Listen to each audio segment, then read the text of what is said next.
আর 4 নম্বর হইল যে সমস্ত মা বাবার সন্তান পাগল হয়েছে, প্রতিবন্ধী হয়েছে, কানা হয়েছে, ল্যাংড়া হয়েছে, বোবা হয়েছে,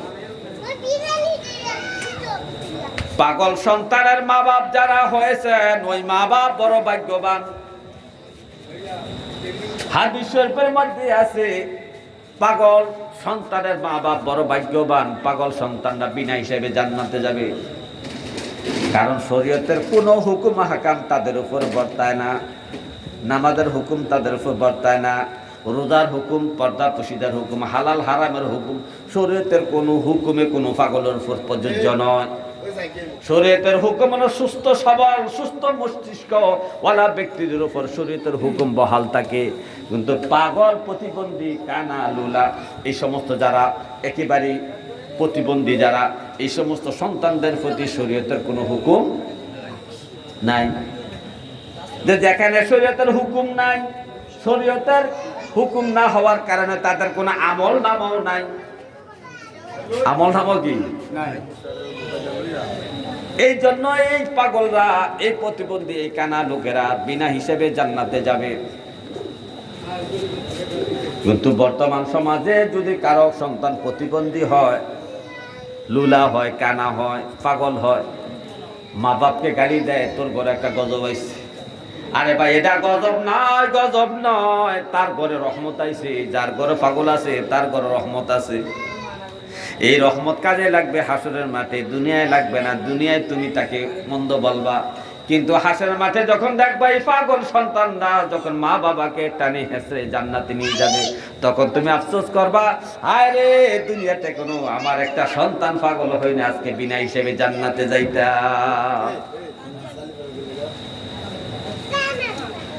এই পাগল সন্তানগুলারে, এই প্রতিবন্ধী সন্তানগুলারে আল্লাহ তাআলা বলবেন জান্নাতে চলে যাও, উদখুলুল জান্নাহ।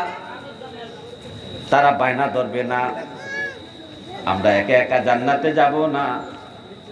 কেন যাইবে না? কই আমাদের জন্মের পরে মা বাবা বুঝতে পারছে আমি পাগল, আমি প্রতিবন্ধী, আমার ব্রেন নাই, ভালো মন্দ বুঝার মতো আমার ক্ষমতা নাই। আমার মা বাবা বুঝতে পারছে, তারপরও আমার মা বাবা আমাকে হত্যা করে নাই, বরঞ্চ আমার অন্য ভাই বোনের থেকে বেশি আদর আমারে করেছে, আমাকে বেশি যত্ন করেছে, সেবা করেছে। আমার মা বাবা আমার জন্য অনেক কষ্ট সহ্য করেছে, অনেক গালি সহ্য করেছে, লুকমন্দ অনেক কথা শুনেছে, মানুষের খারাপ কথা শুনেছে, খারাপ আচরণ আমার জন্য শুনেছে আমার মা বাপ। রব্বে কারীম, ওই মা বাপ যারা আমাকে এত মহব্বত করলো, আমাকে পাগল দেখো, প্রতিবন্ধী দেখো, যারা আমাকে হত্যা করলো না, গলা টিপে মারলো না, ওই মা বাপকে ছাড়া রব্বে কারীম আমি জান্নাতে যাইব না। আজকে যদি জান্নাতে যাইতে হয় আর আমাকে যদি খুশি করতে চান, রব্বে কারীম আমার মা বাবাকে আমার সাথে বিনা হিসাবে জান্নাতে দিয়া দেয়। এই জন্য আল্লাহর এক বুজুর্গ ব্যক্তি হজের দিকে রওনা দিয়েছেন। তার একটা 4টা-5টা ছেলে মেয়ের মধ্যে একটা ছেলে পাগল। যখন সে হজে যাইবে, হজে যাইতে তখন 6 মাস লাগবে আসা যাওয়া। তখন তার ওয়ারিসদেরকে, তার সন্তানদেরকে ডেকে বলে, ওই আমার সন্তানেরা, আমার জান্নাতরা তোমার কাছে, তোমাদের কাছে আমানত রেখে গেলাম, আমার জান্নাতটা তোমাদের কাছে আমানত রেখে গেলাম, আমার জান্নাতটাকে তোমরা সেবা যত্ন করিও, যতদিন হজ না করে আমি আসবো ততদিন পর্যন্ত আমার সন্তানগণ কষ্ট দিবা না। তখন সন্তানের প্রশ্ন করে, এ আমার বাবা, এটা আপনি কি বলেন, আপনার জান্নাত কোনটা? কয় আমার পাগল সন্তানটাই হইল আমার জান্নাত। কয় আমার এই হজ আমাকে জান্নাতে নিতেও পারে, নাও নিতে পারে, আমার হজ কবুল হইতে পারে, নাও হইতে পারে, আমার রোজা কবুল হইতেও পারে, নাও হইতে পারে, আমার নামাজ কবুল হইতে পারে, নাও হইতে পারে, কিন্তু শরীয়তের হুকুম আছে বিদায় আমি সম্পদশালী হওয়ার কারণে হজের জন্য আমি মক্কা মদিনায় রওনা দিলাম, কিন্তু আমার এই জান্নাতটা তোমাদের কাছে রেখে গেলাম। 6টা মাস হইলো আমার এই জান্নাতকে তোমরা সেবা যত্ন করবা। চিন্তা করছে? হে আমার ভাইও, রাস্তাঘাটে পাগল দেখলে কিছু নাফরমান ব্যক্তি পাগলের সাথে ঠাট্টামি করে, দুষ্টামি করে, তাকে মারে ধরে। আরে বেয়াদব, তোমার মতো যদি সুস্থ মস্তিষ্ক থাকতো সে তোমাকে মারতো না। তুমি যেমন কোনো মানুষকে মারো না, তোমার ব্রেইন আছে, সুস্থ মস্তিষ্ক আছে, তোমার বুঝ আছে, ক্ষমতা আছে, তোমার মেধা আছে, বিদায় তুমি কাউকে মারো না। কিন্তু ওই লোকটা তোমাকে মারলো একমাত্র কারণ হলো তার ভালো মন্দ বিচার করার তার ক্ষমতা আল্লাহ দেয় নাই, তার ব্রেন নাই, তার ব্রেনটা অসুস্থ।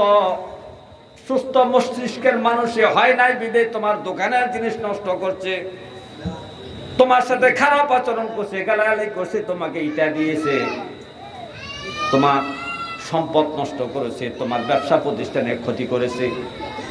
কারণ তার হিতায় জ্ঞান নাই, ভালো মন্দ বিচার করার তার কোনো মস্তিষ্ক নাই। আল্লাহ তাকে কুদরতে পায় এমন বানাইছে। তুমি এই পাগলের খারাপ আচরণে তুমি তার সাথে খারাপ আচরণ করলা, তারে মারলা। আরে নাফরমান, তুই তাকে মারস নাই, তুই কত কি পরিমাণ গুনাহ তোর আমল নামায় লিখছ, হাসরের মাঠে গেলে তুমি তা দেখতে পাইবা। এই জন্য আপনাদের হাতে পায়ে ধরে অনুরোধ করবো, রাস্তাঘাটে কোনো পাগলকে মারবেন না যদি পাগল আপনার সাথে খারাপ আচরণ করে। রাস্তাঘাটে কোনো পাগলকে, কোনো প্রতিবন্ধীকে, পাগলকে, প্রতিবন্ধীকে আপনি আঘাত করবেন না, বরং তাদেরকে মহাব্বত করবেন।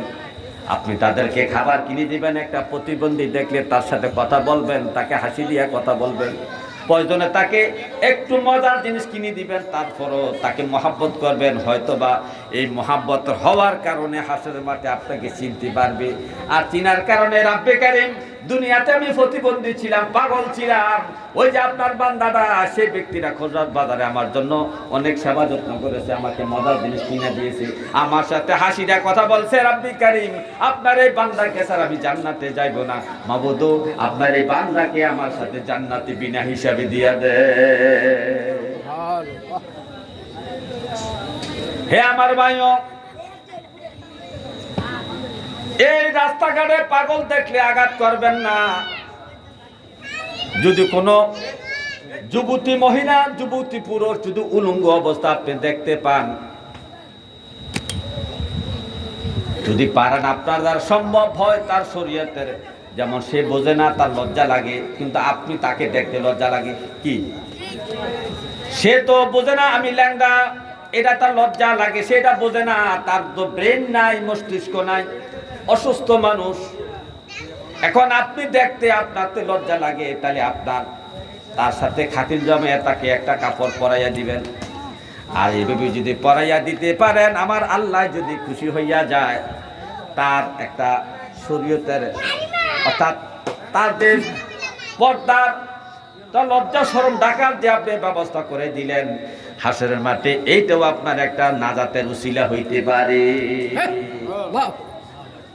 আল্লাহ শুধু উসিলা টোকাইবে কিভাবে আমার বন্ধুর উম্মতকে আমি জান্নাতে নিব। আল্লাহ শুধু উসিলা বাহানা করবেন, এক একটা নেক আমলের বাহানা ধরবেন। আমার বান্দা কোন নেক আমলটা করছে, কারণ আমি বান্দাকে কত কষ্ট করে মহাব্বত করে বানাইছি, এসকো নিয়ে আমার বান্দাদেরকে আমি বানাইছি। এই বান্দাদেরকে জান্নাতে নেওয়ার জন্য আল্লাহ বাহানা টোকাইবেন, উসিলা টোকাইবেন। সুতরাং রাস্তাঘাটে কোনো পাগল দেখে আঘাত করবেন না। পাগল তো সে মস্তিষ্ক, সে যদি একটা কথায় পাবেন, সে যদি সুস্থ থাকতো তাহলে আপনার দোকানে ঢিল মারতো না, সে যদি সুস্থ হয়ে থাকতো আপনাকে কিল মারতো না, সে সুস্থ হয়ে থাকলে আপনাকে আঘাত করতো না। যেমন আপনি সুস্থ আছেন বলে আপনি সুস্থ মানুষকে আঘাত করেন না, সে তো আপনার মতো নয়। সুতরাং সে আল্লাহ তাআলা তার ব্রেনকে ডিফেক্ট করে দিয়েছেন। আল্লাহ তাআলার সিদ্ধান্ত এটা যে 40 বছর পাগল অবস্থায় বাংলাদেশে ঘুরবে, রাস্তাঘাটে ঘুরবে, বাজারে হাটে ঘুরবে, এই অবস্থায় থাকবে।